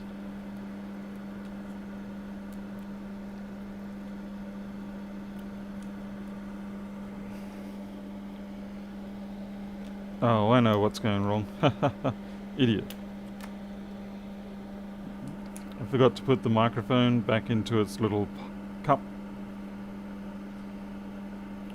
That's because when you're mostly working on 1278s, the microphone is just, it free floats and it actually ties in around the MagSafe. But on these ones, the 15-inch, it sits in a little cup with the speaker assembly, and I forgot that. So what was happening is the microphone was just free floating as I was trying to get this board to sit in, and the microphone was down the bottom saying, nope, we're not doing this today, stop it. And I was just being stupid and expecting it to go down and say, why are you no fit?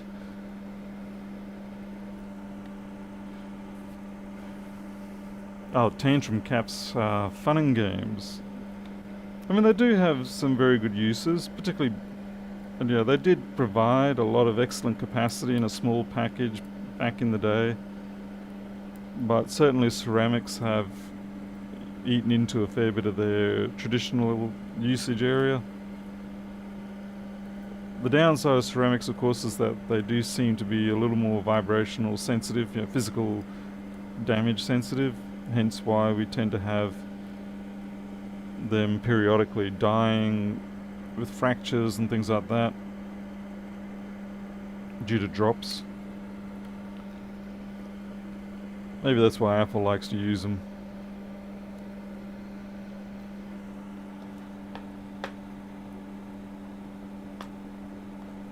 Oh, yeah, no, funny you should be saying that just as I'm saying it. They don't like the physical drops, and the thermal cycling, I haven't actually had any experience with that side of it, so I can't comment.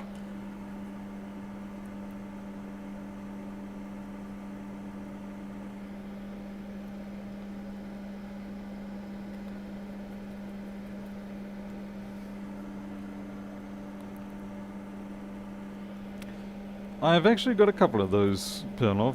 Are you talking about the ones that are on their own little sort of like standoff circuit board? They drive me insane, those things.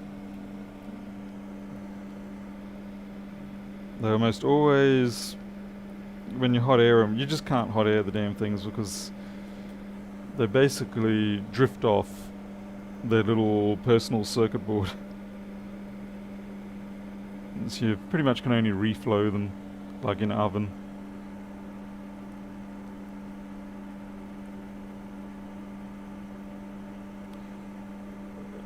What's this, Richard Bigot? Like setting a nail. What do you mean by that?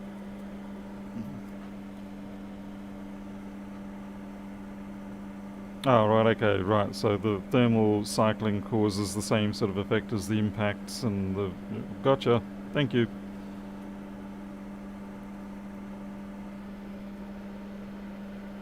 Makes sense. A lot of these things you don't really bother to know about until one of your designs starts failing for some reason and you can't work it out.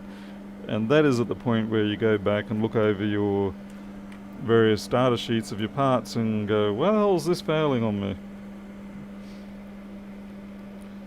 I've got one more. Let's see. 1, 2, 3. Yeah, it's always a bit of a reactive process. I got an extra screw. Oh, right. It's a fan one that jumped into a different hole.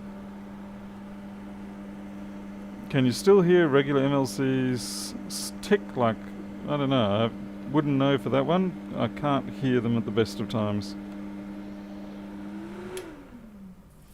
Hey Bunfred, welcome.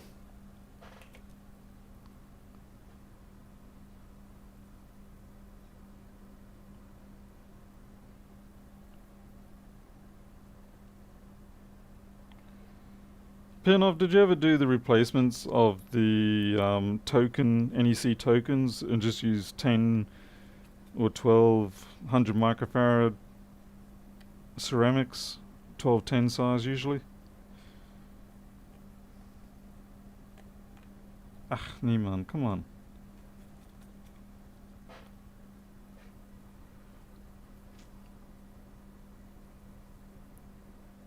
Yes, well, enjoy the day.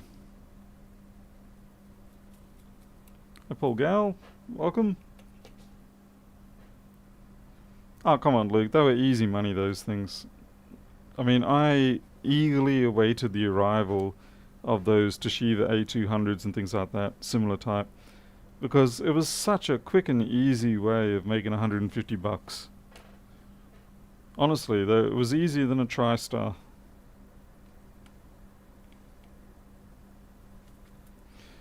To give you an idea of how old some of my gear is, not that it's that old, but come on, where are you, buddy? Where's my little friend gone? Oh, there. This spudger of mine, this beloved spudger that I always talk about, this has knocked off so many of those NEC token caps because this is what I used all the time. You'd get this end and you'd just wedge it under the side of the NEC cap, and then you just push it and it just simply lifted the whole thing off, and you barely had any cleanup work to do afterwards. Usually it was just the contact strips of the cap, and you'd again use this hot iron and some solder, and you'd drive this tip underneath those contact strips. Easy pie. Took longer to put all the little caps on though. That was good to have 100 watt iron back then for that sort of purpose. How are we going for bits and pieces here?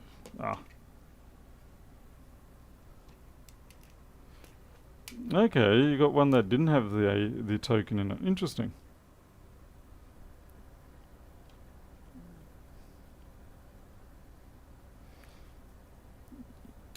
To me, that was when I sort of got back into repairing, doing electronics repairs.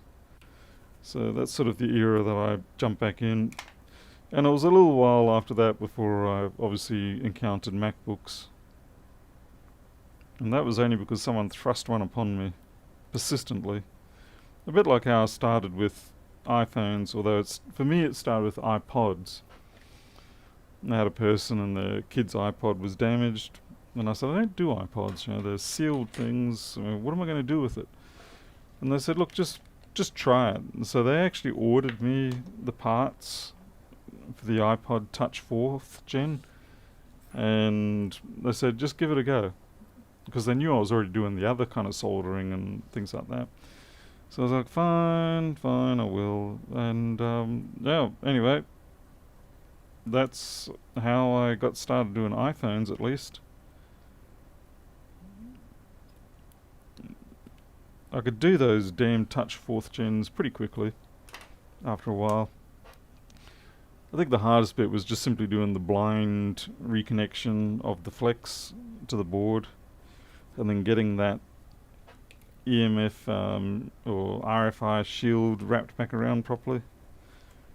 Once you got that technique down, it was a 20-minute job. Right, we'll clear out that plastic since we don't want that.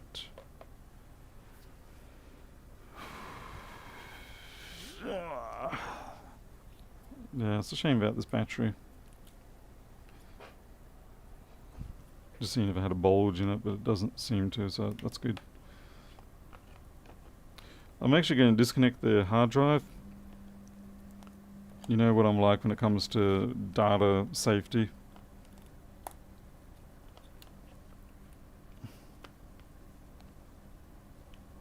Okay, this is not quite sitting down right. Something's obstructing. Ah. Another broken piece of plastic.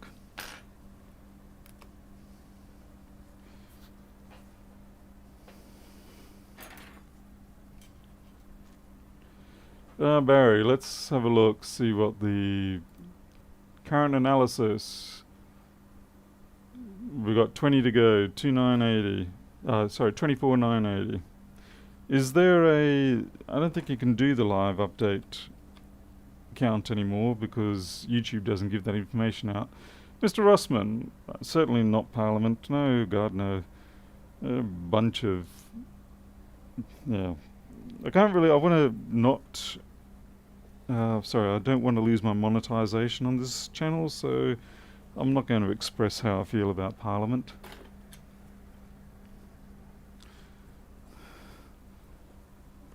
Let's see. So here we go. God damn it.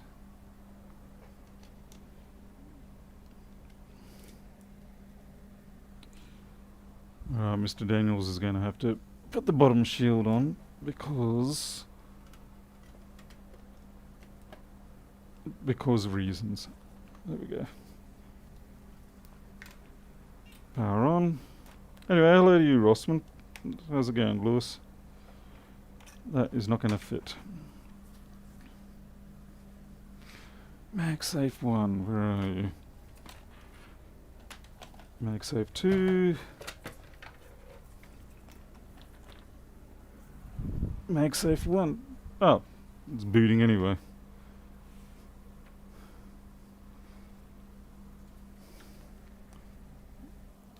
Clearly because the battery has power in it, believe it or not.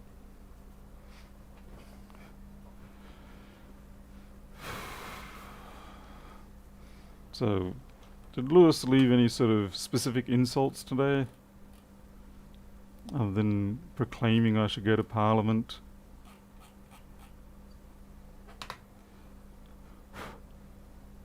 Screen's a little bit dirty, but not bad. This has booted into their system. Whoops. That means when I shut that lid... Oh, that's not good. Shut down. That means when I shut that lid, it actually plugged the... It plugged the SSD back in. That is not good. So much for data safety. That was actually a very bad thing to happen. The reason why it's bad is because it would have been an intermittent connection.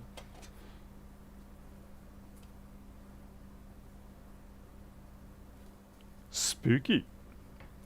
That's really spooky. That wasn't connected, but it booted from this drive. Alright. Halloween's tomorrow. I think I just found my Halloween event. Crikey.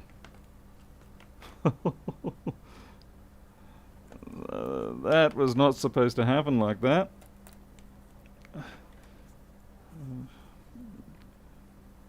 Booting by osmosis. The Halloween way.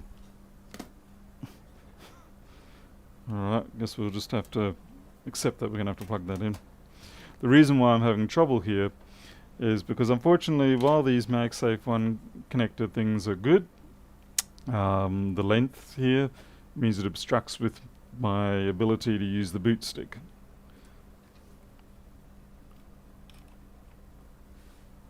And then additionally in this particular scenario, this plastic protector that they've got, it also gets in the way. So anyway, let's try that again. Just means we don't get any current information on screen, I'm sorry.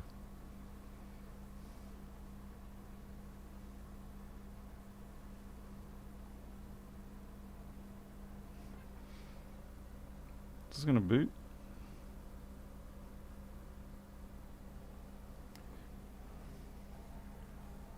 Well, it took a while. Okay, USB. We'll turn off the screen. And I'm also going to turn off the autofocus. That truly drives me insane. History, grep, auto.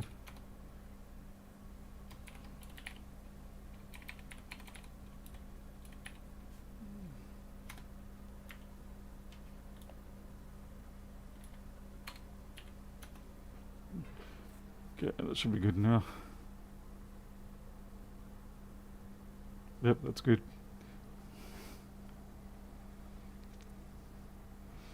Thank you, E-Man. Yep, hopefully we'll get there. Hopefully we'll get there. I mean, it's only 20 subscribers away, so it's not a problem.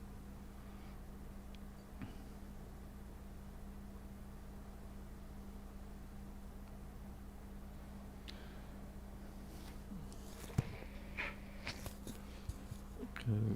I suspect this is booting very slowly because of the lack of battery.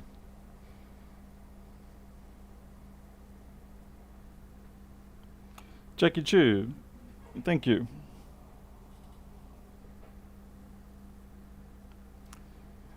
Oh, this is agonizing. Let's put a battery in it, make them better. Yeah, IJ, 100,000. Now that would be nice, wouldn't it?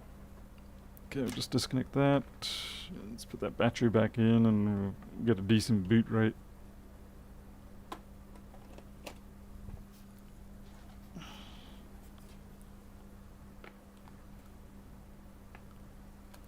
Other than that, or we've got issues with a thermal, or there's a sensor issue or something. Anyway, we'll find out once we're booted into that USB stick.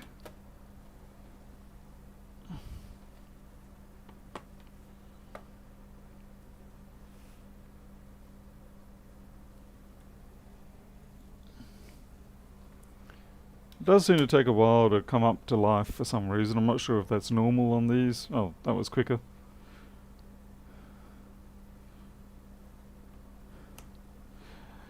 No, I've learned not to beg or ask Lewis of too many things, because Lewis is kind of like the real life Three Wishes genie type person, where you ask him, you get 3 wishes, and bedazzled style. You get 3 wishes, but they find a way to twist it in a way that you didn't want it to be twisted.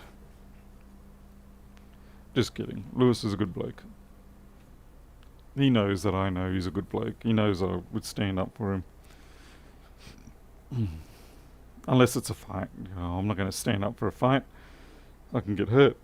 Besides, Lewis is stronger and tougher than me, so I'll let him deal with that. Keyboard?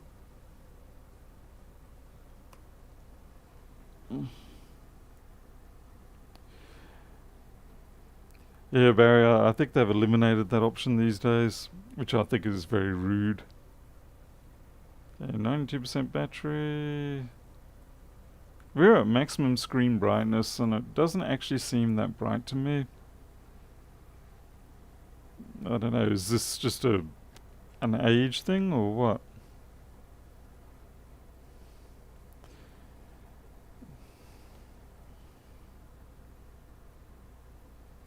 Third wish is for undoing your first 2 wishes. That quite often can be true.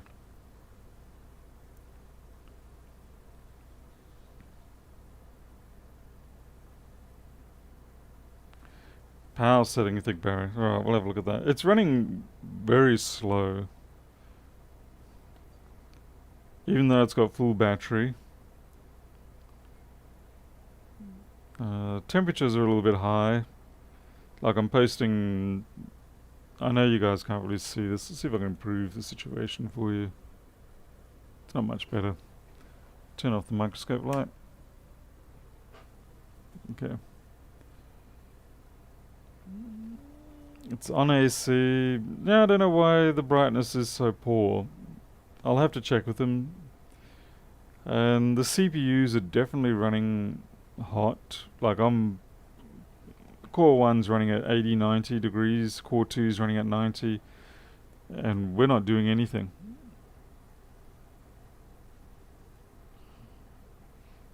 Even though this is loaded, it's not actually running. Do a frame reset? We'll give that a shot, Pelnoff. Why not?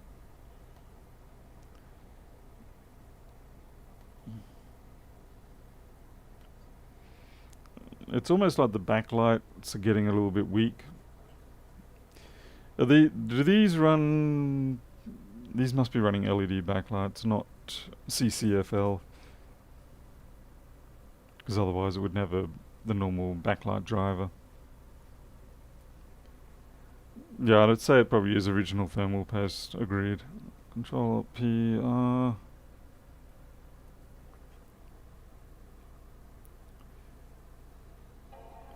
Okay, we've got our bong back. We'll let it go through one more cycle.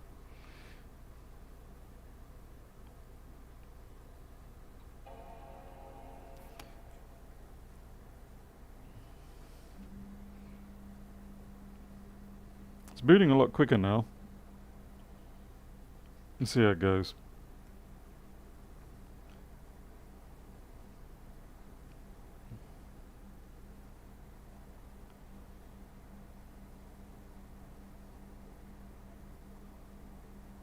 Are we still faulty?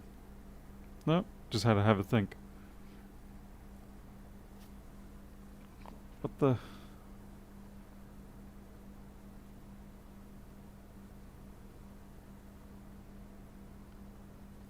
Right. I know why I booted a lot quicker. That was customer. Solid state drive, that's why.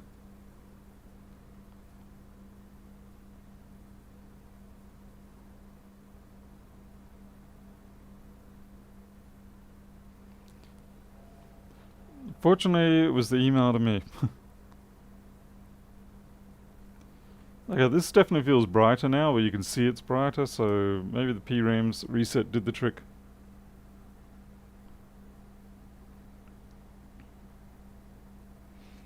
Kinda curious, Perinov, why would that be anyway? Why would the PRAM reset change the ultimate brightness? Ooh, Richard Metal, I was about to say. Liquid Metal, that's crazy talk.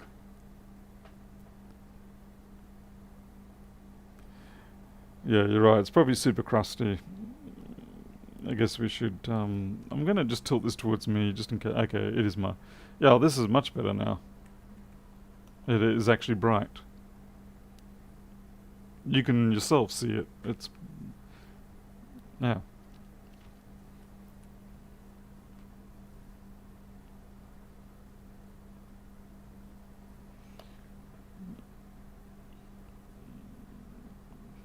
No, it's fine. Wonder what the heck was up with that. Temperatures are still high, but yeah, we'll do the we will do the heat paste transfer paste fix. I should have done that originally. Now I've got to take it out again. Let's see how it goes.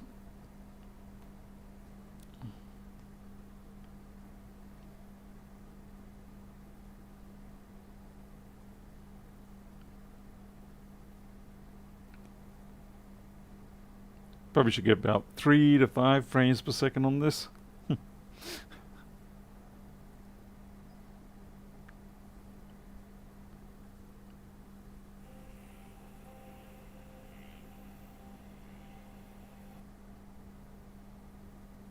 13, 14, 6, 5, 4, 3. Well, it's actually doing alright. 13, 12. 22, 23. Depends on what scene it's working on. Let's see. Fans are sitting at about 3300 RPM. And we're doing 90, 80, 90. So it actually looks like it's under control now. I'm kind of curious about why the PRAM reset actually resolved that. Travis, thank you for being here. Sorry you can't stick around longer. No, I don't know. Anyway, so that's working. So quit. Okay. And we'll move to the next board. Oh crikey, it's 1 o'clock in the morning. Maybe I shouldn't. I think actually being 1 o'clock in the morning we should finish on this high. I need to go to sleep. And no. We looks like we didn't quite get to 25,000, I'm afraid, folks. No, we fell a little short. No, that's my own fault. I didn't, show enough flesh or anything like that. Didn't pretend to have free prizes. All the stuff that usually brings the subscribers. Jim, you're still here. Well, thank you very much. But on the upside, that means then we do have a machine to repair for tomorrow, so we get a stream tomorrow at least. So thank you everyone for being here, and take care of yourselves, all of you, and I will see you when I'm looking at you next. Until then, I'll catch you later.